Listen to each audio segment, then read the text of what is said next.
पिछले 1 महीने के अंदर मैंने जितनी भी कंसल्टेशंस दी हैं उसमें ज़्यादातर कंसल्टेशंस जो है ना उन लोगों ने मुझसे ली हैं जो दुबई के अंदर 2-4 साल 5 साल से थे।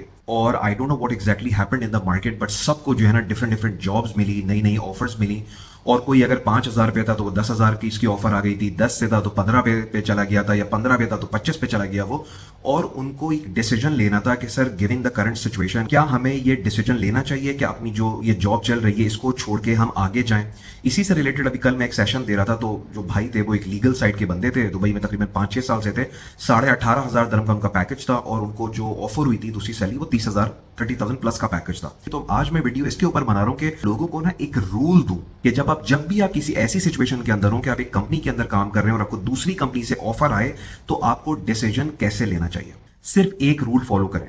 क्या आपको इस जिस कंपनी में आप काम कर रहे हैं और दूसरी कंपनी में जहां आप जा रहे हैं 20% का मिनिमम रेज मिल रहा है? अगर आपको 20% का रेज मिल रहा है 100% गो फॉर इट। याद रखिएगा, ये मैं सेशंस के अंदर भी लोगों को मैं डीपली डिटेल में मैं एक्सप्लेन करता हूं कि फाइनेंशियल रिवॉर्ड से बढ़कर ना कोई चीज नहीं होता। ये जो चीज होती है ना, नहीं यार इस कंपनी में ज्यादा टाइम गुजार लो, अच्छी बड़ी कंपनी है, दिस एंड दैट, कितना टाइम गुजारो?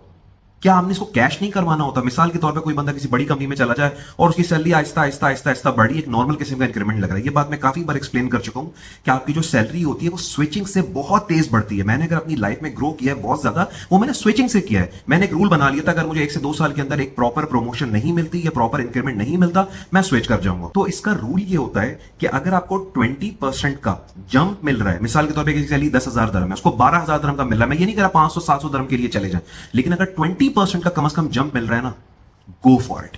इररिस्पेक्टिव ऑफ कंपनी कितनी बड़ी है, इररिस्पेक्टिव ऑफ ये वाली सर मैं जिस कंपनी में काम कर रहा था ये तो बहुत बड़ी कंपनी है, मैं इसमें जा रहा हूं, छोटी कंपनी है। हां, मैं ये बिल्कुल नहीं कह रहा हूं किसी बहुत बड़ी कंपनी से निकल के 2,000 दरम के लिए किसी बिल्कुल छोटी कंपनी में चली जाएं, लेकिन कंपनी का साइज इतना मैटर नहीं करता, डेजिग्नेशन इतनी मैटर नहीं करती है जितने फाइनेंशियल्स मैटर करते हैं। अब जो मैं जिन साहब की मैं एग्जांपल दे रहा हूं, ये मैं आपको सिर्फ इसलिए आप लोगों से शेयर करता हूं ये स्टोरीज के, आप देखें कि कभी कभार कुछ ऑब्वियस डिसीजंस होते हैं। आप इमेजिन करें 18,000-18,500 दरम से आपको 30,000 दरम का जंप मिल रहा है, तो आप 12,000 दरम को आप मल्टीप्लाई करें जरा 12 से, 12 महीने की आप सेविंग निकालें, 1.5 लाख दरम की तकरीबन सेविंग बन जाती है। तो ऑब्वियस डिसीजन होना चाहिए, इसमें कोई वो नहीं होना चाहिए, लेकिन इसके अंदर भी हम लोग जो है थोड़े से वो हैं। That's fine, that's all right, we all need a second opinion. मैं लोगों को बड़ा प्रेज करता हूं जब वो कोशिश करते हैं किसी मेंटोर से बात करें अपनी लाइफ के स्ट्रेटेजिक डिसीजन मेकिंग के लिए। तो खैर मैंने उन सबको भी समझाया कि यार ये तो बड़ा ऑब्वियस सा डिसीजन है, ये छोड़ें कि इस कंपनी के अंदर मेरे 2,000 बंदे हैं तो आगे वाली कंपनी के अंदर 500 बंदे हैं, डजंट मैटर।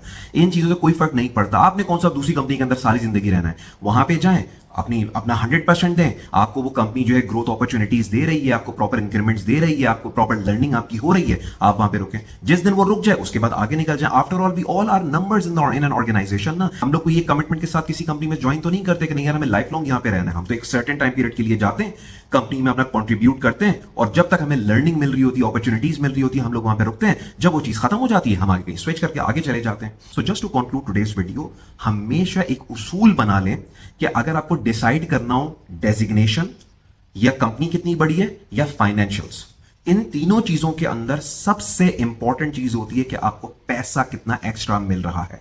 अगर आपको 20% की एडिशनल मिल रही है, आपको इंक्रीमेंट मिल रहा है, गो for it, irrespective of the size of the company, irrespective of the designation. Designation कोई चीज नहीं होती, मैं इसके अंदर अलग से एक वीडियो बनाऊंगा, मैं लोगों को समझाऊंगा कि डेजिग्नेशन पूरी लाइफ लॉन्ग ना आपकी चेंज होती रहती है, और डेजिग्नेशन एक सर्टेन हद तक तो आपकी एक परसेप्शन बिल्ड करती है, लेकिन असल चीज होती है कि आपको फाइनेंशियल रिवॉर्ड क्या मिल रहा है। तो अगर आपको फाइनेंशियल रिवॉर्ड मिल रहा है कम से कम 20% का, go for it, irrespective of market में क्या uncertainty and all these things.